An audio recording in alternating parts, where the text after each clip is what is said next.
All right, 8:36 is your time now, and the death of music icon Prince is shedding light on the complications and confusion left in the wake of someone passing without a will. So here to explain what happens if a will is not established and how you can try to protect your assets is Kerri Castellini, who is a trust and estates attorney at Price Benowitz. Good morning. Hi, thank you for having me. Thanks for coming in. You know, we've talked a lot about this. I think so many people were surprised that Prince, worth, upwards of possibly $800 million, and you said that could only increase with his royalties, did not have a plan in place. Is it common for somebody who has that much money to not prepare? I think it came as a shock to both his associates and the estate planning community as a whole. Generally, individuals that have that much in net worth have done extensive planning to pass on their assets to the individuals that they really wanted to get them, and to ensure that their assets are possibly minimized for estate tax purposes. Right. Now we've got, his family potentially battling it out over all of his money that he left behind. When exactly should you start planning, and when should you have a will? When you have a lot of money, or maybe when you reach certain life milestones? That's a great question.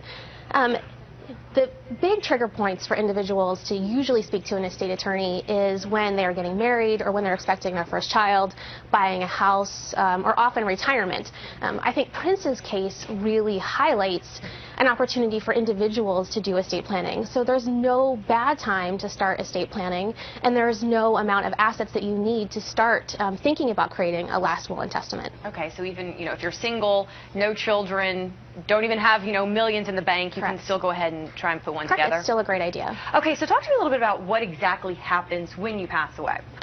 So in Prince, because he passed away without a last will and testament, when individuals don't have a will, the laws of the state of where they resided at death provide default rules for the distribution of their assets and who will serve as an executor of their estate.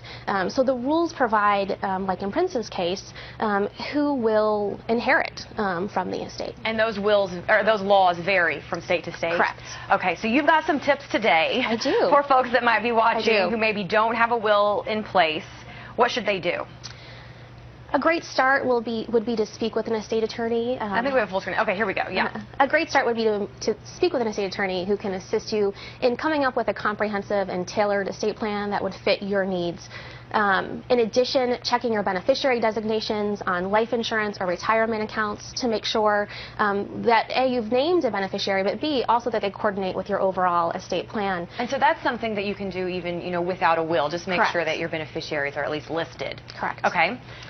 I think the next point is the most important and often forgotten. It's planning for incapacity while you're alive, making sure that you create a durable power of attorney so somebody can assist you with financial and legal matters, and also creating an advance directive or a medical power of attorney so someone can make health care decisions for you when you can no longer express them for yourself.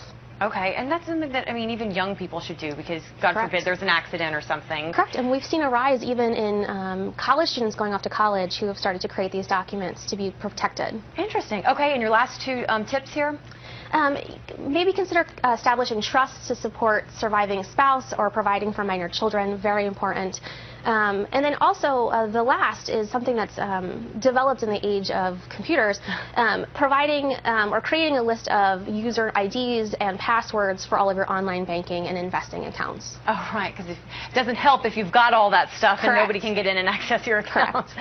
What would you say, aside from not having a will in place at all, what would you say is the biggest mistake that people usually make when it comes to planning? Or is that the biggest mistake? I think the biggest mistake is not planning. Okay.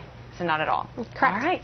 Kerri, can you give us your website for folks that might want more information? Sure. You can find out more about us at www.trustandestatelawyers.com. Okay. And you were even saying a minute ago, we were talking that, we anticipate that Prince is worth around $800 million, but you think that's probably only going to increase. Correct. With royalties and going forward, his estate is only going to get larger after his death. And you would have thought that he would have had some sort of financial advisors around him that would have made sure that he had this plan in place. That was the speculation. But he didn't. There's a lot of folks that thought that he had a lot of advisors and that he was very hands-on with his legal affairs, and are very surprised that he didn't plan for this. Right. I'm one of those. All right, Kerri, thank you so much. Great advice. Appreciate it. And I have got on my website, or not on my website, on my Facebook page right now, all the tips that Kerri just mentioned. So head on over there to my Facebook page.